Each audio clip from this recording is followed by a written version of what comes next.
안녕하세요. 김동섭입니다. 8월 19일 아침 시간으로 하겠습니다. 오늘 새벽에 끝난 미국 시장은 하락 마감했는데요. 지난주 금요일 이후로 이틀 연속 어, 하락한 모습이었습니다. 미국 시장의 하락 중에서 나스닥은 1.3% 하락했고요. 필라델피아 반도체 지수는 4.98% 하락했습니다. 미국 시장의 하락은 지난주 금요일 이슈와 거의 비슷한데요. 일단 중동 정세가 악화됐죠. 이란과 협상이 교착 상태에 빠지면서 트럼프 대통령이 이란과 협상이나 대화도 진행하지 않고 있고 예정된 회담도 없다라고 하면서 해상 봉쇄가 전면적으로 유지되고 있다. 이렇게 언급한 것이 시장을 하락으로 이끈 것으로 보입니다. 이란은 완전한 종전을 원한다라고 자꾸 얘기를 하고 있는데 협상을 하는 과정 속에서 이란이 계속해서 미국을 건들고 있죠. 자기들 협상 카드를 키우기 위해서 호르무즈 해협을 자꾸 봉쇄하는 그 과정이 트럼프로 하여금 약간 짜증나게 한 거 아닌가 이런 해석도 됩니다. 그러나 트럼프도 결국은 '종전 협상을 다시 진행하지 않겠나.'라는 생각을 한번 해 봐야 될 것 같고요. 그 이유는 다른 거 없죠.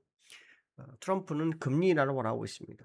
유가가 올라갔을 때 정치적인 부담감이 상당히 커집니다. 그래서 유가를 내리기 위해서 비축류도 엄청나게 소모를 했던 트럼프의 모습이 있었기 때문에 약간 시간을 끌고 있지만 결국 협상을 다시 시작하지 않겠나. 결국 이란을 약간 초조하게 만드는 그런 과정이 아닐까. 그런 해석도 되고 있고요.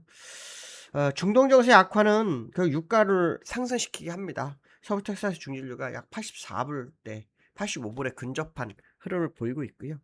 이로 인한 인플레이션 우려가 또 국채 금리마저도 올립니다. 국채 금리가 30년물 기준으로 19년 만에 최고치가 됐다고 하죠. 5.3%까지 올라 32%까지 올라오는 그런 상황이었는데요. 원래 인플레이션 우려가 있으면 국채 금리가 오릅니다. 과거의 시장에서는 국채 금리가 오르면 조정 시그널을 본 적도 있습니다. 근데 과거에 그 조정 시그널이 왔지만 조정을 안 준 적도 있습니다. 그렇기 때문에 국채 금리에 너무 민감할 필요성은 없지 않을까 뭐 이런 해석도 되고 있는데요. 이 국채 금리의 상승은 또 하나의 이유가 있죠. 아시겠지만 AI가 어마어마하게 시장이 커지면서 데이터 센터의 설립이나 AI 투자의 모습이 아주 강하게 나타나고 그로 인해서 기업들마저도 채권 발행이 엄청나게 많이 됐죠. 거의 뭐 2천억 달러 정도의 채권 발행이 진행이 되고 있습니다. 그러면 미 연방 정부도 국채 발행해서 자금을 모집해서 어 재물을 유지하고 있잖아요. 근데 기업도 투자를 위해서 채권 발행하게 되면 채권 투자자들에게는 양손에 떡을 들게 된 상황이죠. 국채든 채권이든 회사채든 좀 더 금리가 높은 걸로 움직일 수밖에 없는 그런 상황이 진행될 수 있다라는 거죠. 그렇다는 얘기는 금리가 오를 수밖에 없는 구조가 형성된 것만큼은 사실이다. 뭐 이런 해석을 해볼 수 있을 것 같고요. 그러다 보니 금리가 오르니까 이제는 반도체나 기술주 같은 경우에는 상당히 예민해진 거죠. 왜냐하면 채권 발행을 해야 되는데 금리를 조달 금리가 높아지게 되면 어떻게 됩니까? 그만큼 기업에 부담이 되죠. 그러니까 이 기업들이 금리 오름으로 인해서 하락한 거. 그로 인해서 나스닥이 1.3%, 필라델피아 반도체가 4.98% 하락한 것으로 바라볼 수 있는 그런 상황이다 보시면 될 것 같고요. 필라델피아 반도체 지수 하락에서 샌디스크 같은 종목이 9% 정도 하락하네요. 샌디스 근데 어저께 오를 때 우리나라는 반응을 안 했는데 오늘 샌디스크 하락할 때 우리나라 반응할지 좀 봐야 될 것 같습니다. 이번 주에는 19일 오늘이죠. 7월 연준 FMC 의사록 공개가 됩니다. 이 내용이 어떤 식으로 나오는지 좀 봐야 되는데요. 뭐 상황에 따라 금리 인상에 대한 언급 뭐 이런 얘기가 있을 것 같습니다. 약간 매파적인 부분이 있을 수 있지만 사실 케빈 워시가 엄청 선방을 하면서 방어를 하고 있다고 저는 판단하고 있거든요. 그래서 케빈 워시가 결국은 금리 인하를 주도할 수도 있다라는 생각을 합니다. 문제는 뭐냐면 유가 하락으로 인한 채권 금리 하락 이거를 하기 위해서는 트럼프가 움직여야 되는데 트럼프가 안 움직입니다. 지금 중간 선거도 다가오고 있는데 트럼프가 왜 안 움직일까? 극적인 걸 상당히 좋아하죠, 트럼프가. 갑자기 안 하다 타코 짓을 하고요. 그렇죠? 그런 모습이 있었기 때문에 제가 볼 때 이번 주 만기입니다. 저는 트럼프가 주식하고 있다는 생각을 많이 하거든요. 만기만 되면 이렇게 흔들어댑니다. 예. 만기가 이번 주 미국에 있어요. 예, 그래서 아마 그 부분이 영향이 있는 거 아닐까 그 생각도 한번 해 봅니다. 미국 시장을 좀 보시면 뭐 다우는 소폭 밀렸죠. 요 거의 뭐 지금 거의 4-5 거래일간 약간 눌리고 있는 그런 상황이죠. 그렇지만 예전 고점 위에 있어요. 신고가 갔다가 신고가 간 부분을 되돌린 거에 밖에 없습니다. 예, 그거밖에 없고요. 지난번에 셋째 주 만기 때가 요때가 만기였어요. 요때 만기였는데 또 그때도 밀었는데 요번에 또 만기가 요번 주입니다, 미국. 그러니까 미국도 지금 이 만기권역에서 싸움이죠. 또 나스닥도 지금 밀려봐야 별거 없죠. 또 필라델피아 반도체 지수도 지금 뭐 밀려봐야 그냥 옆에 긴 거에 불과한 겁니다. 근데 우리나라가 지금 너무 예민해진 상황이죠. 예민해진 상황 정도로 보시면 되지 않을까.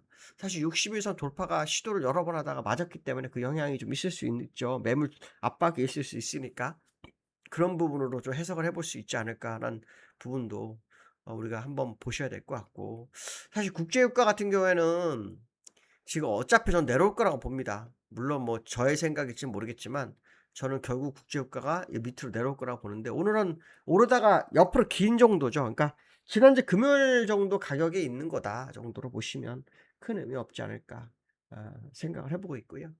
그 다음에 삼성전자 하이닉스 오늘 5% 빠집니다. 어저께 삼성전자 하이닉스가 엄청 밀렸었죠. 그러니까 엄청 올랐다가 밀렸죠. 근데 오늘은 지금 아침부터 밀려서 출발합니다. 이 삼성전자 하이닉스를요, 수급으로 보면 외국인 어저께 매수를 했고요. 하이닉스도 외국인이 어저께 샀습니다. 그러니까 수급적으로는 어저께 굉장히 좋았습니다. 수급적으로 어저께 좋았는데 의도적으로 밀린 거 아닌가 싶어요. 외국인들이 요 근래 계속 매수를 하고 있잖아요. 근데 이 매수를 하는 것이 너무 높은 가격에 들어오니까 약간 누르는 과정이 아닌가 해석이 되고 있고, 그 과정 속에서의 움직임 아닌가 이런 해석을 하고 있습니다. 기술적으로는 하이닉스도 상승 후 일부 조정 주는 모습이고요. 삼성전자 상승 후 일부 조정 주는 모습입니다. 저는 삼성전자 하이닉스가 사실 이번 외국인이 한 8조 한 3천억 들어올 때 폭풍 매수를 했거든요. 그렇기 때문에 결국은 외국인들이 또 살 거다. 오히려 저점으로 눌러서 사는 과정으로 해석을 하고 있고요. 또 주주 환원 이제 발표가 이달 말에 있다는 얘기가 있는데 지금 19일이잖아요. 그러니까 이번 주 실하면 나옵니다. 그러니까 나오기 전에 한번 오르고 그 오르기 전에 또 나오기 전에 한번 누르는 뭐 그런 과정을 걸치는 것이 아닌가. 특히 테마색이 싱가포르 국부펀드 테마색이 우리나라 투자를 결정했다고 하죠. 그들의 자금이 들어오는 시점을 겨냥하는 어떤 움직임이 아닌가. 그런 해석도 한번 해봐야 될 것 같고요.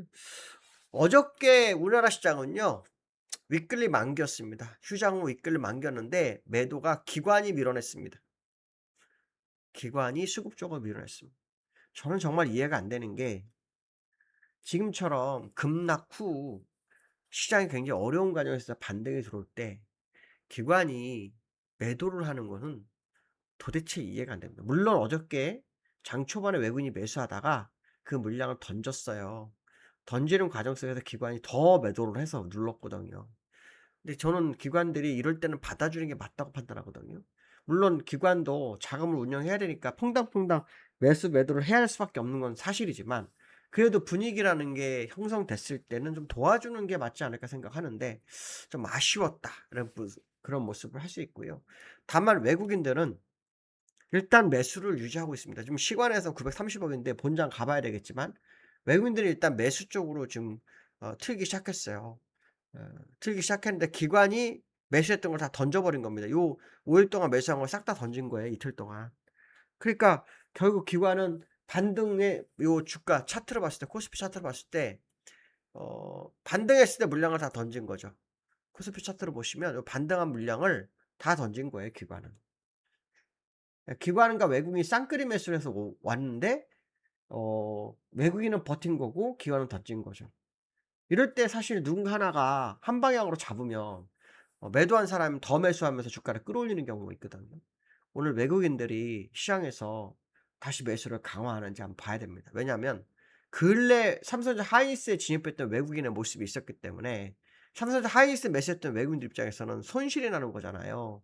그렇기 때문에 오늘 삼성전자 하이닉스 다시 외국인들이 진입을 하면 주가를 방어하면서 끌어올릴 수 있을 수 있고, 그로 인해서 어떤 기관들의 매도 물량이 다시 시장으로 진입할 수 있는 상황이 연출될 수도 있다라는 거죠. 그렇기 때문에 외국인들이 삼성전자 하이닉스를 매수하는지를 한번 지켜볼 필요성이 있겠다. 이렇게 말씀드릴 수 있을 것 같습니다. 오늘 여기까지 하겠습니다. 감사합니다.